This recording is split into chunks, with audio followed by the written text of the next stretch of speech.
দর্শক, Bangla first news চ্যানেলে আপনাকে স্বাগত। আজকের এই ভিডিওটি দীনকৃষ্ণ ঠাকুর মহাশয় এবং গোপাল কৃষ্ণের মধ্য দিয়ে এই ভিডিওটি তৈরি হবে। এই ভিডিওটি তত্ত্বকথার লড়াই। এই লড়াইটি হবে কে জিতবে কে জিতবে না সেটা পরের প্রশ্ন, কিন্তু দীনকৃষ্ণ ঠাকুরের যারা নিন্দা করেন তাদেরকে আজ দীনকৃষ্ণ সঠিক জবাব দেবেন। সেটা আপনারা মনোযোগ সহকারে শুনুন।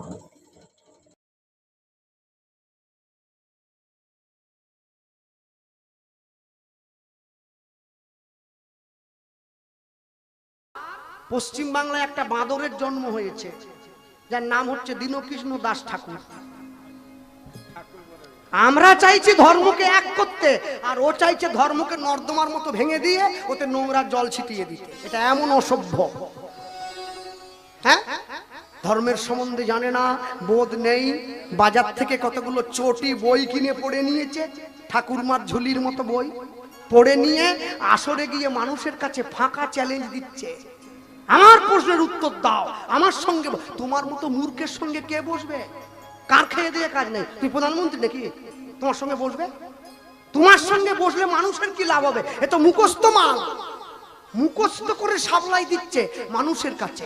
মনে রাখবেন, যারা সাধু সঙ্গ সর্বশাস্ত্রে কয়, লব মাত্র সাধু সঙ্গ কৃষ্ণ ভক্তি প্রেম হয়। সাধুর সঙ্গ করলে মনোভাব সাধুর মতো হয়, চোরের সঙ্গ করলে মন চোরের মতো হয়। দীনকৃষ্ণ ঠাকুরের কীর্তন যারা শুনবে ওরা ওর মতো ছোট মনের লোক। ও কৃষ্ণকে অসুর বলেছে, কৃষ্ণ নাকি অসুর, তাহলে ওর নাম। আমার উপরে তাদের রাগ কেন? রাগ শুধু এই কারণে, দীনকৃষ্ণ ঠাকুর কৃষ্ণকে অসুর বলে। ওরে ভাই, আমি বলিনি, বেদ বেদ বলছে, ঋগ্বেদ নবম মণ্ডল, অষ্টম মণ্ডল, দশম মণ্ডল। এখানে যতগুলো মানুষ আছে যদি বলি বেদ পড়েছে, কষ্ট কোন জায়গায় লাগে জানেন?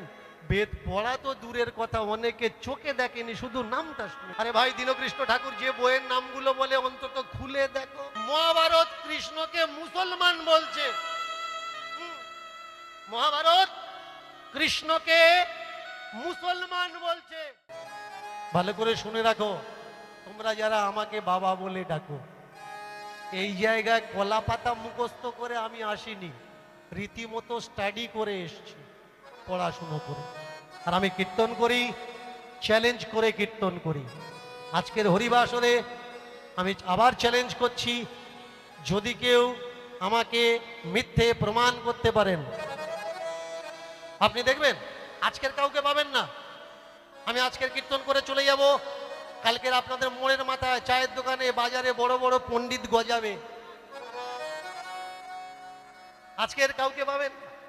তাহলে মন দিয়ে শোনো, তোমরা যারা মোড়ের মাথায় মস্তানি মারো, তোমরা যারা দীনকৃষ্ণ ঠাকুরের সংগ্রামকে আটকানোর চেষ্টা করছো, কীর্তনে গরুকে, আমরা হিন্দু মানুষ সনাতনীরা গরুকে পূজা করি, ভালো করে মন দিয়ে শোনো। আর কীর্তনে যে খোলটা বাজে, এটা কিসের চামড়া দিয়ে তৈরি হয়? গরুর চামড়া দিয়ে তৈরি হয়। গরুকে আমরা একাধারে পূজা করি, আবার মহাবলী গরুর চামড়া দিয়ে খোল তৈরি করে হরিনামে আমরা বাজাচ্ছি। মহাপ্রভু থেকে আরম্ভ করে এখনো চলছে, আগেও চলবে। তোমরা যদি কোনো পণ্ডিত ব্যক্তি বলতে পারো নবদ্বীপের বুকে প্রথম গরুর চামড়া দিয়ে খোল কে তৈরি করেছে, তাহলে বলবো হ্যাঁ, তুই পড়াশুনো করেছো। আর তা না হলে মোড়ের মাথায় মোস্তানি মারা বন্ধ করো। আমি কথা দিচ্ছি, আমার একটা যুক্তি যদি কেউ বলতে পারে আমি ধর্মকে নষ্ট করার চেষ্টা করছি, আমি বলছি আমি সেদিন থেকে কীর্তন করব না, কীর্তন করা ছেড়ে দেব।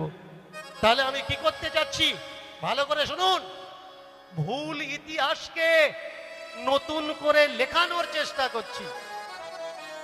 আমাদের যা সিলেবাসে যা ইতিহাস পড়ানো হচ্ছে, ভুল ইতিহাস পড়ানো হচ্ছে, 80% উপরে ভুল ইতিহাস। কারণ সিলেবাস যারা তৈরি করছে তারা চাচ্ছে আপনারা এই পড়ুন, সত্যকে আপনার থেকে দূরই রাখা হচ্ছে। শুনুন, আমার এই চিৎকার করা, চেল্লামিল্লি করা, এটা কেন? এই আওয়াজটা তাদের কাছে পৌঁছে দেওয়া যে আমাদের ভারতবর্ষের মূল সত্য তথ্য ইতিহাসকে আমাদের হাতে দাও। একজন মেয়ে ছেলের ঘটনা। আমি ছোট্ট দর্শক, আপনারা শুনলেন এতক্ষণ ধরে দীনকৃষ্ণ এবং গোপাল কৃষ্ণের কথা কীর্তন। একে অপরের নিন্দাগুলি একে অপরে খণ্ডন করলেন। আপনাদের কেমন লাগলো সেটা কমেন্টসে জানাবেন। এছাড়াও বাংলা ফার্স্ট নিউজ চ্যানেলটিকে আপনারা সাবস্ক্রাইব করে নেবেন।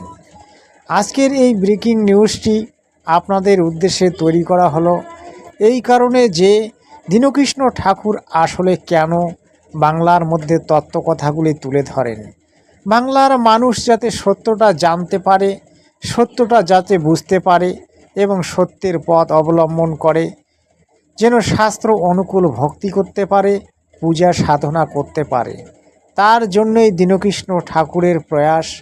কিন্তু কিছু সংখ্যক কীর্তনিয়া, কিছু সংখ্যক লোক আছে যারা সত্যকে স্বীকার করতে চায় না, যারা মিথ্যার আশ্রয় নিয়ে সারা জীবন চলতে চায়, তারা দীনকৃষ্ণকে মেনে নিতে চায় না। কিন্তু বন্ধুগণ, আমি বলবো, যারা ভক্তিটুকু করেন, শাস্ত্র অনুকূল যদি আপনারা ভক্তি না করেন, তাহলে আপনাদের এই ভক্তির কোনো ফল আপনারা পাবেন না। আপনারা সরাসরি নরকে চলে যাবেন। তখন এই গোপাল কৃষ্ণের মতো কীর্তনিয়া, ওই প্রদীপ পালের মতো কীর্তনিয়া আপনাকে বাঁচাবে না। বাঁচাবে আপনার সদ্ভক্তি, বাঁচাবে আপনার শাস্ত্র অনুকূল ভক্তি। তাই বন্ধুগণ, আপামর জনতার কাছে দৃষ্টি আকর্ষণ করে বলছি, দীনকৃষ্ণ ঠাকুর যেটা বলছে সেটা মন দিয়ে শুনুন এবং তার মত পথ অনুসরণ করুন। আপনাদের মঙ্গল হবে, সমাজের মঙ্গল হবে, সকলের মঙ্গল হবে। তিনি বাংলাকে নতুন একটা নবজাগরণ দিয়েছেন।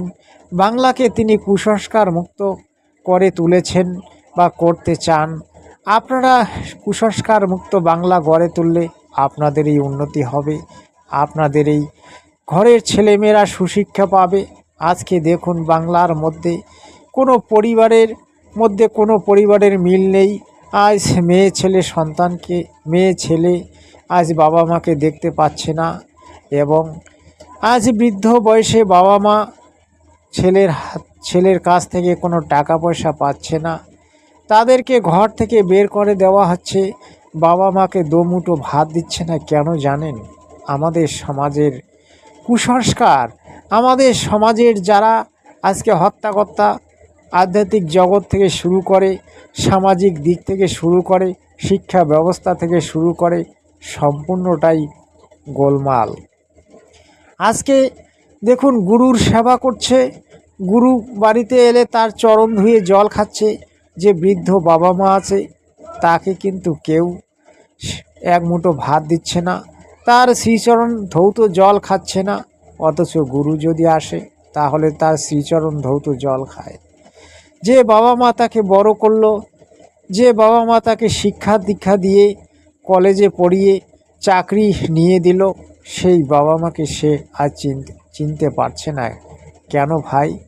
আমাদের আধ্যাত্মিক শিক্ষার অভাব। আমরা আমাদের সামাজিক শিক্ষাকে আজ ভ্রষ্টাচার করেছি। আমরা সমাজ শৃঙ্খলাকে আজ নীতিহীন করে দিয়েছি। আমরা ওই পাপী লোকদের কথা শুনে আজ আমরা আমাদের বোধ হারিয়ে ফেলেছি। তাই বন্ধুগণ, আপনাদের কাছে বিশেষ অনুরোধ, জেগে উঠুন আর বাংলাকে জেগে তুলুন। সৎ সাহেব।